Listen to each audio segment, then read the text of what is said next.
الله يا الله الله سبحان الله الله يا الله الله حمدا لله. أعوذ بالله من الشيطان الرجيم. بسم الله الرحمن الرحيم. الحمد لله رب العالمين والصلاة والسلام على أشرف الأنبياء والمرسلين وآله الطيبين الطاهرين المعصومين. عزیزان گرامی، محترم ناظرین، توحید باری تعالی اور وحدانیت اللہ سبحانہ و تعالیٰ کی شناخت اور معرفت کے لیے دلائل کو بیان کیا جا رہا تھا، اور دلیلوں کے ذریعے توحید باری تعالیٰ کو ثابت کرنے کے لیے جو دلیلیں ہیں ان کو ہم سامعین کرام کی خدمت میں پیش کر رہے ہیں کہ اس بات توحید جن دلائل کے ذریعے ہوتی ہے. ہم نے دلیل عقلی جو دو انداز سے بیان کی جاتی ہے، دو مختلف طریقے سے بیان ہوتی ہے، ان دونوں طریقوں کو اپنے معزز ناظرین کی خدمت میں پیش کیا اور بیان کیا. اور اس دلیل عقلی سے پہلے ایک ایسی دلیل جو دلیل حسی سے نزدیک ہے اور آبزرویشن اور اسٹڈی اور ایکسپیرینس کے ذریعے اس کائنات کے اسرار و رموز کے کشف ہونے کے بعد جو حقیقت انسان کے لیے واضح ہوتی ہے، اس حقیقت کو دیکھتے ہوئے انسان وحدانیت خداوند متعال کو سمجھتا ہے. وہ دلیل بھی آپ کے سامنے بیان ہوگی عزیزان گرامی. اور اب ان دلائل کو بیان کرنے کے بعد ایک اور دلیل آج اختصار کے ساتھ اپنے معزز سامعین کی خدمت میں پیش کر رہے ہیں ہم. اور یہ آج جو دلیل پیش کی جا رہی ہے ہم اسے کہتے ہیں دلیل نقلی. مثال کے طور پر کچھ آیات کریمہ قرآن مجید سے معزز سامعین کی خدمت میں پیش کی گئی تھیں. جب ہم مقدمتاً توحید کی بحث کا مقدمہ اور تمہید سامعین کرام کی خدمت میں پیش کر رہے تھے تو وہاں ہم نے اس تمہید میں مثال کے طور پر ایک دو آیتوں کو پیش کیا ہم نے سامعین کی خدمت میں. اور آج دوبارہ چند آیات کریمہ قرآن مجید سے دلیل نقلی کے طور پر ہم اپنے معزز سامعین کی خدمت میں پیش کریں گے. اور یہ تو اب بارہا واضح کر دیا گیا کہ جب ہم کہتے ہیں دلیل نقلی تو دلیل عقلی کے مقابلے میں ہے. یعنی دلیل کی ایک قسم یہ ہوتی ہے کہ عقلی دلیل، جہاں عقلی مقدمات قائم کر کے عقل جو ہے عقلی دلیل کے ذریعے، عقلی مقدمات کے ذریعے، یقین آور مقدمات جن کے ذریعے 100% یقین انسان کو حاصل ہو جاتا ہے، علم اور قطع اور یقین کی منزل میں انسان آ جاتا ہے. ان مقدمات کے قائم کرنے کے بعد دلیل عقلی کے جب نتیجہ لیتا ہے وہ نتیجہ یقین آور ہے، انسان کو 100% یقین اس پر حاصل ہوتا ہے. اور دلیل عقلی کے مقابلے میں جو دلیل ہے وہ دلیل نقلی ہے. یعنی دلیل نقلی سے مراد قرآن مجید کی آیات ہیں، اور یہ قرآن جو تواتر کے ساتھ ہمارے لیے ثابت ہے کہ اللہ تعالیٰ کی وحی ہے، کلام الہی ہے، پیغمبر اسلام صلی اللہ علیہ وآلہ وسلم پر نازل ہوا، نبی کریم صلی اللہ علیہ وآلہ وسلم کا زندہ معجزہ قیامت تک اور تمام بشریت کے لیے ہدایت کا یہ پیغام ہے اور سعادت کا ابدی پیغام لے کر یہ قرآن نبی پر نازل ہوا اور نبی کے توسط سے عالم بشریت تک پہنچایا گیا. تو عزیزان گرامی یہ دلیل نقلی ہے، اور یوں ہی معصومین علیہم الصلاۃ والسلام کا کلام اور احادیث جو معتبر احادیث ہیں اور معتبر احادیث کی کتابوں میں موجود ہیں۔ تو یہ معصومین علیہم السلام کی احادیث اور ان کے فرامین، ان کے ارشادات میں، اور اسی طرح جو اللہ کا کلام ہے، جو کتاب الہی ہے جو نبی پر نازل ہوئی، اس کتاب الہی کلام اللہ قرآن مجید کی آیات، یہ آیات کریمہ بھی دلیل نقلی ہے جو تواتر کے ساتھ نقل ہو کر یہ قرآن مسلم امہ تک اور پوری عالم بشریت تک پہنچا ہے۔ تو ہم چند ایک آیات یہ دلیل نقلی کے باب میں ذکر کریں گے۔ یہ باب تو قرآن مجید کا جب مطالعہ کریں اور تلاوت کریں اس خدا کی کتاب کی، تو وحدانیت خداوند متعال کو کثرت سے بیان کیا گیا ہے، کثرت سے جگہ جگہ پر اللہ تعالیٰ کی وحدانیت، خداوند متعال کی توحید اور اس کا کوئی شریک نہیں ہے، وہ لا شریک ہے، وہ وحدہ ہے اور کوئی اس جیسا نہیں، لیس کمثلہ شیء۔ یہ سب چیزیں جو ہے یہ وحدانیت خداوند متعال کثرت سے آیات کے اندر بیان ہوئی ہیں۔ صرف یہی مطلب کہ لا الہ الا اللہ جو کلمہ توحید ہے، عزیزان گرامی، یہ کلمہ توحید، یہ لا الہ الا اللہ یا اللہ کا یہ کہنا کہ لا الہ الا انا، کہ کوئی معبود نہیں ہے لیکن اللہ انسانوں سے کہتا ہے کہ کوئی معبود نہیں ہے سوائے میرے۔ اب عزیزان گرامی یہاں ایک بات توجہ کیجئے، انشاءاللہ جب ہم توحید عبادتی کی بحث و گفتگو کریں گے تو وہاں پر ہم یہ بتائیں گے کہ عبادت میں توحید ہے اور اللہ سبحانہ و تعالیٰ وہ وحدہ شائستہ توحید، شائستہ عبادت ہے، عبادت صرف اور صرف اللہ کے لیے مخصوص ہے، اور ما سوی اللہ، کسی کی عبادت، اللہ کے سوا کسی کی عبادت جائز نہیں ہے، درست نہیں ہے۔ عقل کہتی ہے کہ عبادت صرف اور صرف اللہ تعالیٰ کی ہونی چاہیے، مخصوص ہے اللہ تعالیٰ کے ساتھ، وہ واجب الوجود بذاتہ لذاتہ کے لیے عبادت مخصوص ہے، جو ہم سب کا خالق ہے، ہم سب کا معبود ہے، تنہا، وہی صرف اور صرف عبادت کے لیے لائق و شائستہ ہے، ہمارا مالک ہے اور ہم اس کے مملوک ہیں، لہٰذا ہم سب اسی کی عبادت کرتے ہیں۔ لیکن ابھی ہم اس کو توحید ذاتی کے باب میں بیان کر رہے ہیں کہ یہ آیتیں عزیزان گرامی جو لا الہ الا اللہ یا پیغمبروں کا یہ قول کہ لا الہ الا انت، اور اللہ تعالیٰ کا ارشاد اور پیغمبروں کا اللہ کی حمد و ثنا بیان کرتے ہوئے، اللہ کی توصیف کرتے ہوئے بیان کہ لا الہ الا ہوا، اسی تعبیر کے ساتھ آپ سمجھیے کہ 60 سے بھی کچھ چند زیادہ مقامات ہیں جہاں پر ان تعبیرات کے ساتھ وحدانیت الہی کو اور توحید باری تعالیٰ کو بیان کیا گیا ہے۔ لہٰذا یہاں ہم یہ عرض کرنا چاہتے ہیں اپنے معزز سامعین اور محترم ناظرین کی خدمت میں کہ عزیزان گرامی یہاں پر آپ توجہ رکھیے گا کہ یہ آیتیں جو ہیں وہ توحید ذاتی کے عنوان سے ابھی ہم پیش کر رہے ہیں۔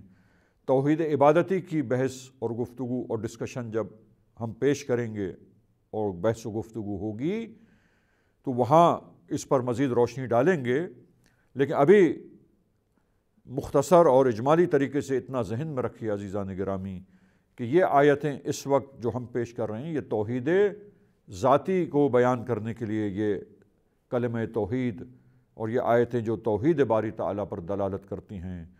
توحید باری تعالیٰ کو، اللہ تعالیٰ کی توحید کو بیان کرتی ہیں، وہ پیش ہو رہی ہیں۔ تو ان میں سے چند ایک آیات قرآن مجید سے ہم پیش کرتے ہیں۔ آپ دیکھیے کہ سورہ مبارک صافات کی 35ویں آیت میں ارشاد رب العزت ہے، بسم اللہ الرحمن الرحیم، لا الہ الا اللہ۔ تو یہ لا الہ الا اللہ یہی کلمہ توحید عزیزان گرامی۔ پس لا الہ الا اللہ، اللہ کوئی نہیں ہے سوائے اس واحد اور تنہا اور یکتا پروردگار کے، اس یکتا اللہ کے سوا کوئی اللہ نہیں ہے۔ اسی طرح یہ سورہ بقرہ کی آیت 163 میں بھی بسم اللہ الرحمن الرحیم لا الہ الا ہوا، کوئی اللہ نہیں سوائے اس یکتا اللہ کے اور یکتا خدائے متعال کے، وہی تنہا خداوند متعال ہے۔ اس کے بعد سورہ انبیاء آیت 87 میں ورس نمبر 87 میں ارشاد ہوتا ہے، یہی بسم اللہ الرحمن الرحیم لا الہ الا انت، کوئی اللہ نہیں سوائے تیری ذات کے پروردگارہ، تو یکتا خدا ہے، تو یکتا اللہ ہے، تو ایک ہی اللہ ہے اور کوئی اور اللہ نہیں ہے۔ اسی طرح سورہ مبارک نحل میں آیت 2 میں آیت نمبر 2 میں ارشاد ہوتا ہے، اس سورہ کی ایک حصے میں، اور بیان ہوتا ہے یہی مطلب بسم اللہ الرحمن الرحیم، وہ اللہ تعالیٰ ارشاد فرماتا ہے، اب اللہ تعالیٰ کی طرف سے ہے کہ اللہ تعالیٰ واضح کرتا ہے اس بات کو،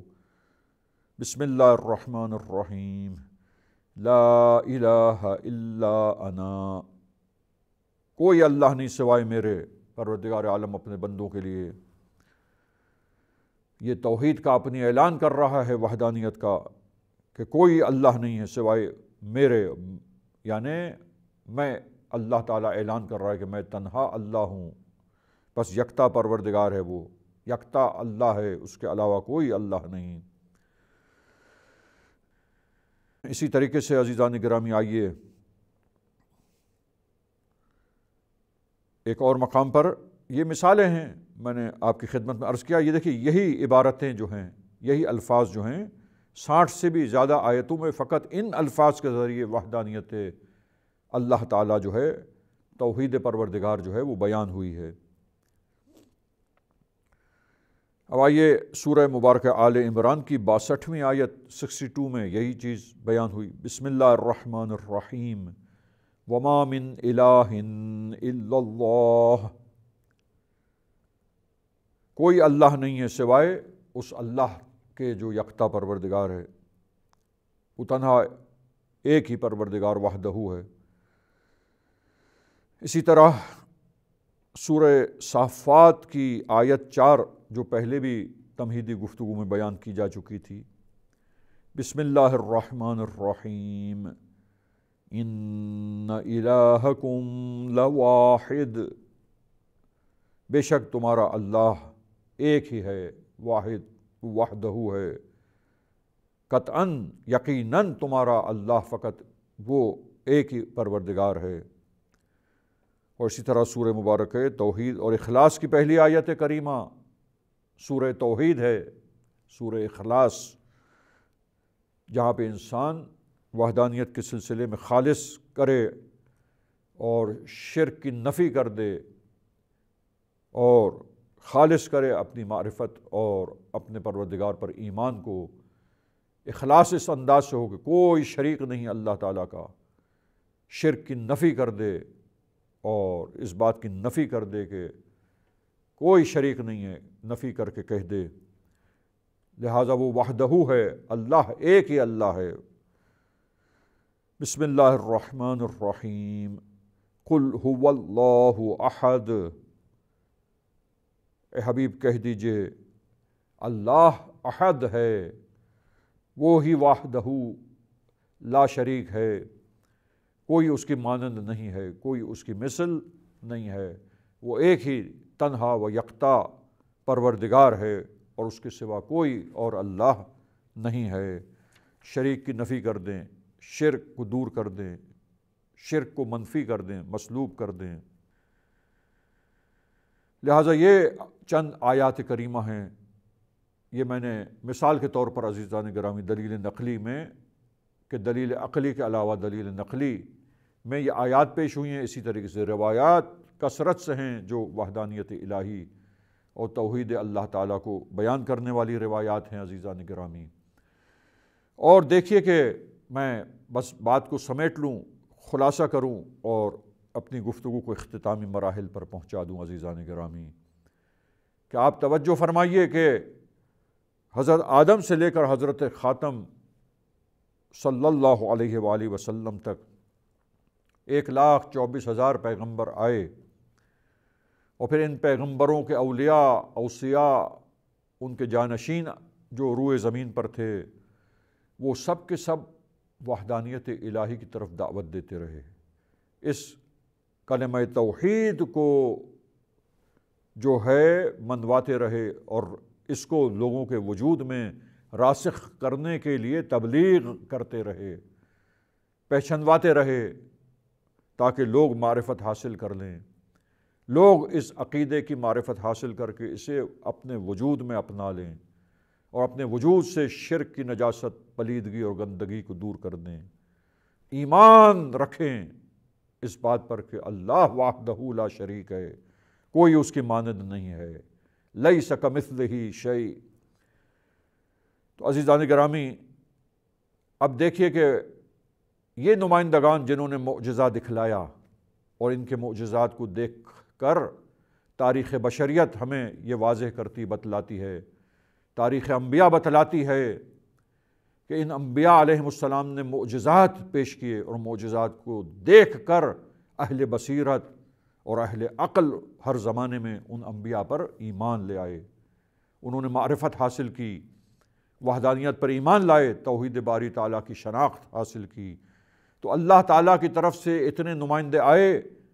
لہٰذا دلیل عقلی کے ذریعے انسان کو جو یقین حاصل ہوتا ہے کہ اللہ وحدہ لا شریک ہے،